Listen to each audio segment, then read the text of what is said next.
Halo teman-teman, balik lagi di channel Pix. Wah, motor baru nih. Akhirnya dapat pinjaman motor WR155 dari Dua Wheels. Sekarang gue mau cobain nih. Biasa jalan ke kantor aja. Sekalian ngerasain aja sih. Impresinya kalau naik ini gimana? Kan di video gue yang terakhir gue sempat bilang gue pengen nyobain motor yang dual sport ya, untuk dipakai touring-touringan. Jadi sekarang kita cobain deh. Aduh, gila, enak bener nih. Udah setting tanpa tiang, kayaknya lebih nggak mencolok gitu. Agak ngeri kalau di jalan masih pakai tiang gitu. Kita jalan dulu.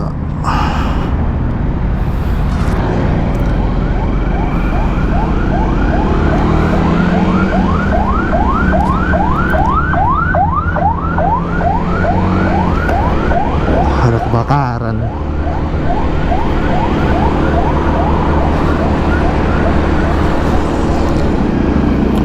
Habis adjust kamera dulu biar stangnya agak kelihatan. Nah, lebih enak nih. Yang pertama gua rasain sih adalah tarikan bawahnya ya. Tarikan bawahnya itu lumayan berasa gitu, jambak-jambakannya sedikit. Ya lagi-lagi sih ini karena gue juga biasanya ada pakai Matic, motor laki manual kopling. Yang terakhir gue cobain ya Inazuma ya. Dulu gue sempat punya Kawasaki KSR, itu kayak trail tapi kecil kan ya. Cuman kan itu cuman 110 tenaga ya, jadi nggak terlalu signifikan lah, nggak akan berasa banget. Beda sama ini. Nah, kalau ini ya ini enak sih, tenaganya lumayan jambak gitu ya. Paling gue mau coba kalau lagi agak speeding ya, gimana rasanya kalau speeding gitu. Coba ya. Nih lumayan jalannya, agak lurus.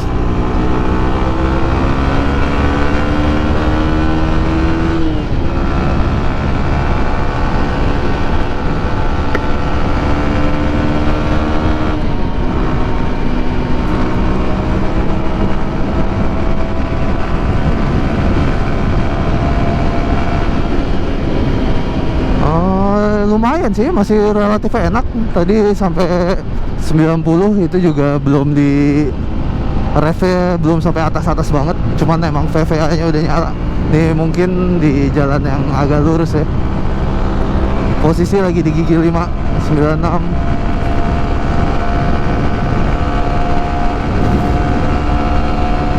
...103, 104. Oh, oke.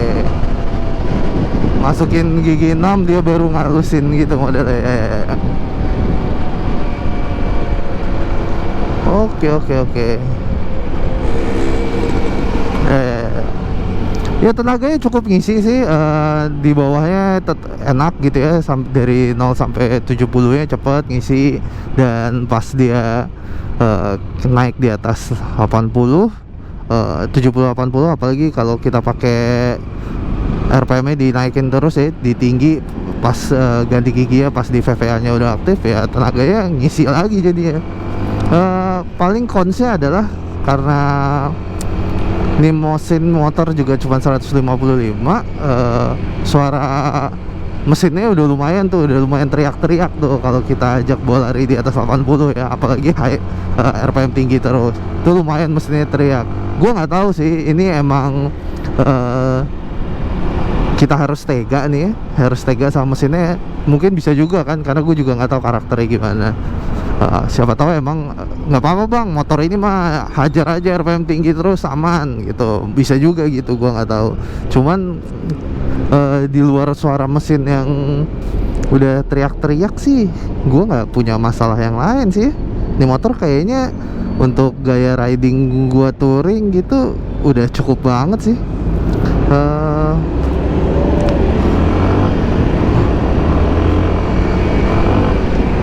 Ya.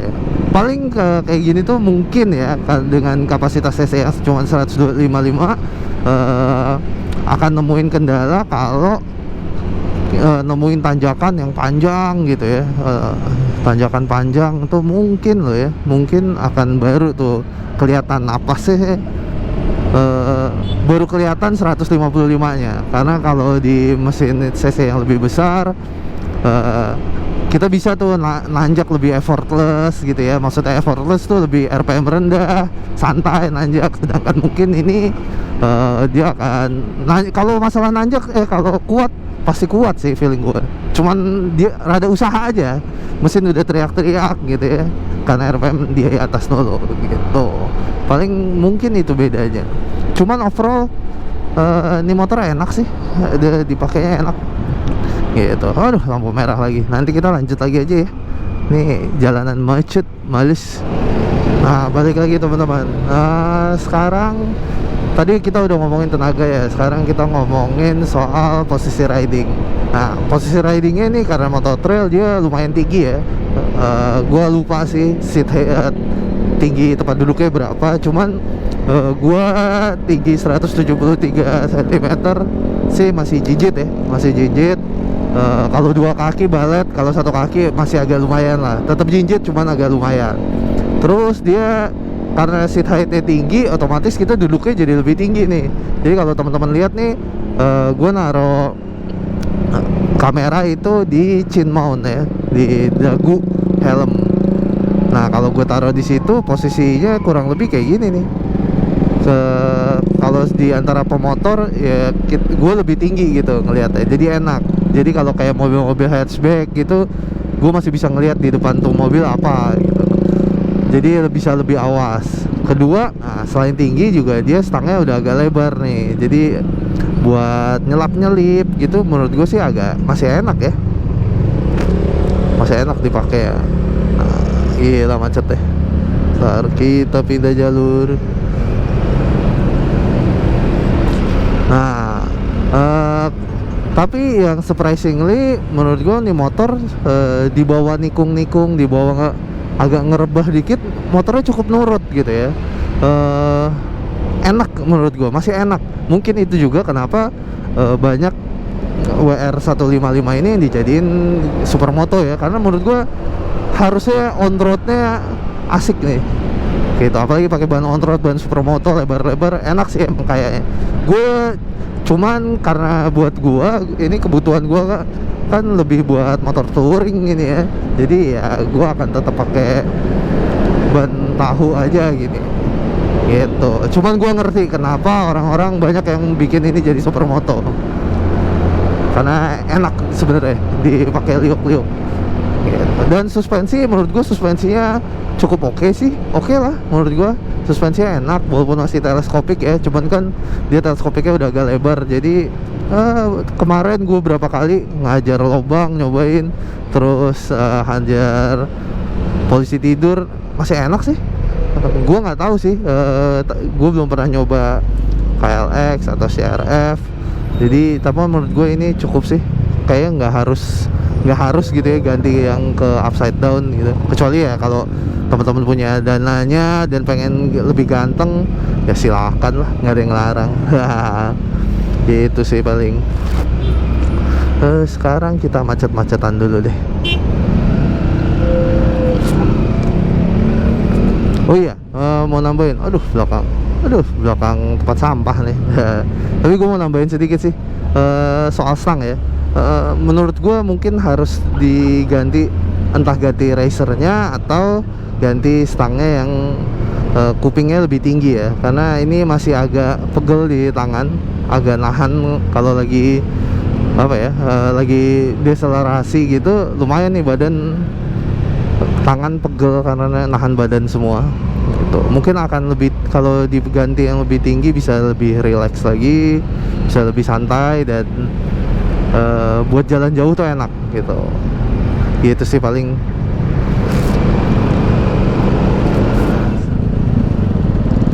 Sama satu lagi nih yang pasti berubah dari gaya berkendara adalah karena kebiasaan bawa matic gede gitu ya, ngelihat kalau di jalan tuh ngelihat lubang dikit aja udah langsung cari jalan. Iya, ngelihat di jalan lagi riding terus ngelihat lubang dikit, wah goyang kiri kanan karena milih jalan, karena nggak enak kan kalau naik Matic tuh kena lubang walaupun kecil. Nah beda banget nih rasanya kalau naik motor dual sport gini, lubang kayak gimana juga malah dihajar. Ini gue baru berapa kali nyobain aja ada lubang, malah gue nyari yang ada lubangnya. Jadi sedikit banyak jadi bisa lebih pecicilan malah sebenarnya kalau naik motor ginian. Nah ini jalannya harusnya udah agak enak, kita coba ngomong lagi. Nah mungkin kalau teman-teman ada yang nanya gitu, kenapa sih bang udah enak-enak naik big scootik gitu ya kayak Burkman, terus kok pengen ngerasain motor-motor dual sport kayak gini? Yang pertama adalah betul naik Matic scootik gede gitu enak banget, nyaman banget menurut gue ya, karena dari segi lu mau naro barang apa aja ada gitu, bagasinya gede, terus konsolnya banyak di depan ya kan. Kayak di Burkman tuh di depan aja ada 1, 2, 3, belum lagi yang di tengah. Terus yang pasti joknya enak banget Burkman itu, gue suka. Dan posisi ridingnya juga apa ya, lu tuh kayak masuk di dalam mobil, di dalam motor gitu. Jadi enak lah, karena dia rendah jadi ya feelingnya itu enak. Nah kenapa sih udah enak-enak kayak gitu lo pengen gini? Nah kalau mau, cuman satu kekurangan Burkman menurut gua. Pertama ya dia Matic, nggak ada engine brake. Kebetulan gua lumayan suka touring yang naik gunung, naik turun gunung gitu lah, ke daerah yang tinggi. Jadi itu bisa jadi handicap lah kalau gua masih pakai Matic tuh. Tapi banyak bang yang bisa, udah ya bener, bukannya nggak bisa ya. Kalau ditanya bisa apa enggak ya pasti bisa lah. Orang naik motor apa Beat keliling Indonesia aja ada, naik Supra keliling Indonesia aja ada, pasti bisa. Cuma masalahnya ini preferensi aja. Gue pengen nyobain motor dual sport yang bisa gue ajak beneran kemana-mana. Karena Burkman naik Matic scootik gitu, saya gue lagi jalan terus tiba-tiba ngeliat, wah sini ada air terjun nih, cuman jalannya harus agak-agak tanah gitu. Nah hal-hal yang kayak gitu nggak bisa tuh gue lakuin naik Matic scootik. Atau kalau teman-teman lihat waktu gue ke Garut tuh, telaga apa ya, telaga apalah itu tuh yang jalannya rusak, batu-batu semua sepanjang jalan, gue ngeluh aja. Iya, jadi sepanjang jalan ngeluh aja. Nah yang kayak gitu-gitu gue pengen nyoba kalau ngerasainnya pakai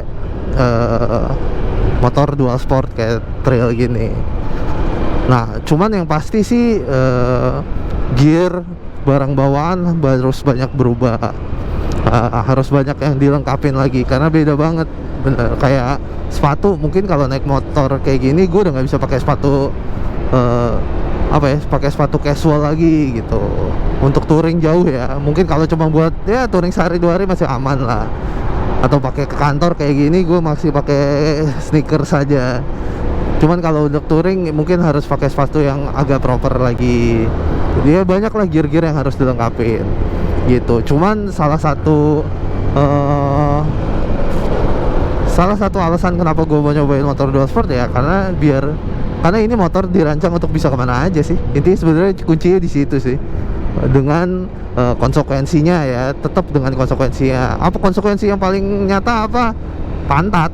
Sumpah ini joknya kecil banget joknya, nggak nyaman lah, nggak nyaman. Apalagi dibanding Matic scootik gede gitu ya kayak Burkman, oh Allah, bumi dan langit. Nih pegel banget. Cuman ya jok itu hal yang paling menurut gue ya, ngakalin joknya WR itu justru yang paling mudah sih, karena banyak tukang jok di kita ya, khususnya di Jakarta yang jago-jago. Dan kita bisa colong tuh konsepnya, kayak punyanya seat konsep atau ya kan cari yang captain seatnya, kita colong idenya masukin ke WR. Dan di grupnya juga udah banyak yang ngelakuin dan cukup oke kok gitu. Cuman mungkin dia akan jadi agak lebar, jadi makin tinggi lagi kesannya gitu.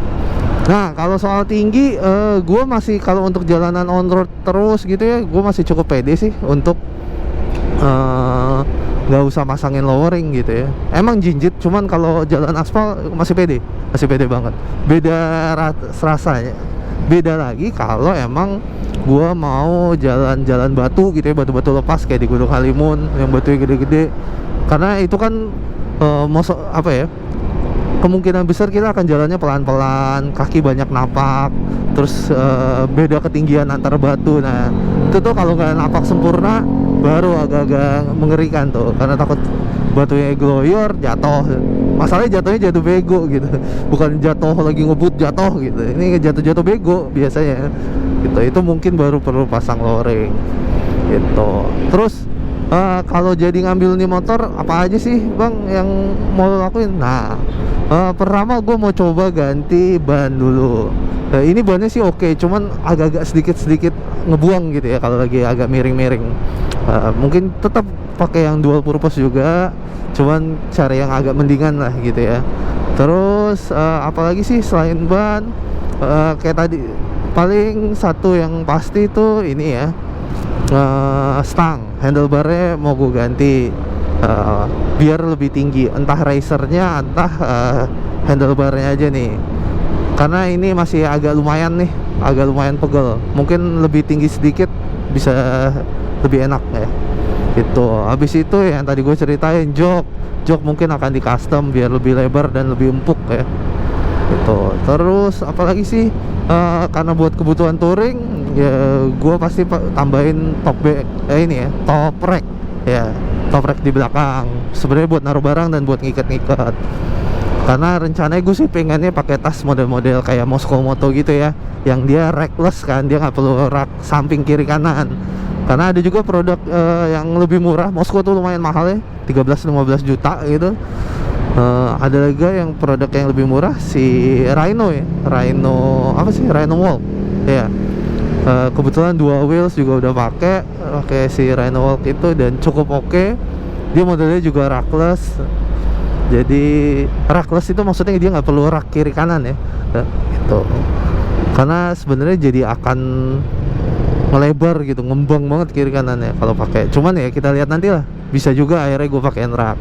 Itu sih yang urgent ya, maksudnya yang utama. Kalau yang nggak utama, gue pengen ganti lampu depannya. Jadi gue pengen motornya dibikin agak-agak vintage look gitu. Lampu depan gue ganti yang bulat gitu, yang pakai bulat, ringnya bulat, yang cyclop gitu, pakai daymaker ya pakai daymaker. Terus habis itu dia pakai besi-besinya gitu ya, yang bulat. Terus ganti spakbor depan yang pakai Acerbis yang kesannya klasik. Terus ganti spakbor belakang sama lampu belakang juga pakai yang vintage gitu. Gue pengennya agak kelihatan vintage. Cuma biasanya kayaknya ya, itu ketemunya bukan di warna biru nih, kenanya kayaknya di warna hitam. Karena biru gini kan kayaknya nggak vintage banget ya. Susah dibikin vintage ya gitu. Cuman mungkin yang hitam gitu. Gue pengen banget sih, karena impresi gue nyobain di motor enak. Kalau buat touring gue masih pede sih pakai ini motor. Dibilang tenaganya berlebih enggak, menurut gue ini tenaganya cukup gitu, dipakai buat jalan jauh cukup lah. Torsi bawahnya lumayan enak, mungkin harus dicoba juga di tanjakan-tanjakan yang panjang ya, karena untuk nafasnya biar lebih keukur. Selebihnya udah sih, paling yang agak berasa adalah dia di kaki ini, bagian mesin lumayan anget ya, lumayan ada anget ya. Untuk yang sebelah kiri knalpotnya sih aman, lebih yang di kanan nih buat mesin agak anget gitu. Cuman masih bisa ditolerir lah, si gampang gitu. Apalagi ya, oh iya, rekomen buat touring gue mau nyobain gitu.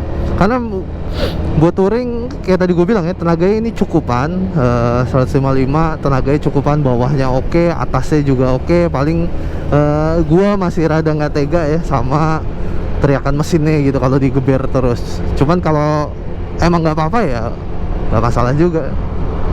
Terus karena menurut gue ya, buat touring di Indonesia ini sejauh yang udah pernah gue jalanin ya, kayaknya motor di 250 cc itu udah cukup banget sih. Karena gue mikirnya Kalau motor cc kegedean pun lo mau ngebut di mana gitu berapa aja bisa sih. Kalau kayak di Sumbawa lo pakai cc 1300 gitu juga puas sih, karena jalannya kosong banget, lempeng-lempeng aja, puas tuh mau ngebut kayak apa. Terus paling musuh lu cuman ternak doang deh tiba-tiba ada kebo lewat, ada kambing gitu. Cuman sisanya sih menurut gue 250 tuh sweet spot sih ya. Apalagi takutnya kan cc makin berat, makin besar, motornya jadi makin berat. Ini gue baru ngerasain WR dengan berat berapa sih dia, 137, 140 kilo gitu ya, kosong. Enteng banget ngerasa ini enak gitu. Apalagi kalau kayak CRF 250L ya, dia kan berat kosongnya itu kalau nggak salah nggak jauh beda nih sama WR, kayaknya cuman beda 3-4 kilo gitu ya, tapi cc 2,5 yang menurut gua secara cc udah cukup banget, itu cukup banget. Kalau ini cukup aja gitu ya. Paling sampai sini dulu kali ya impresi gua nyobain WR 155 dan apa ya, dan ngebayangin kalau nih motor gue pakai buat touring motor gitu. Karena kalau gue cari gitu ya di YouTube belum banyak loh orang yang beli WR make khusus buat touring gitu. Yang supermoto banyak, di Borapura banyak, tapi yang buat touring nggak banyak. Yang ngejalaninnya ada, kalau ngelihat di grup Facebooknya WR ada beberapa orang yang emang touring tapi pakainya WR gitu. Jadi gue mau ngerasain, semoga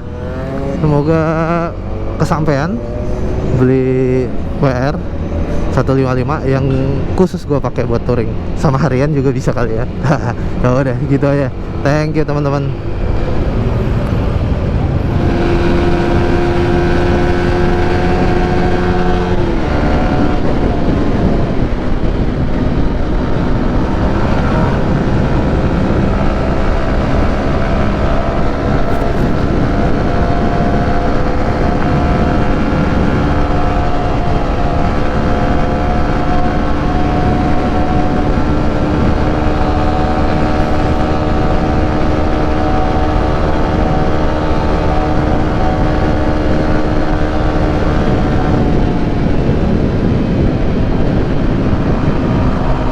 Dapat 108.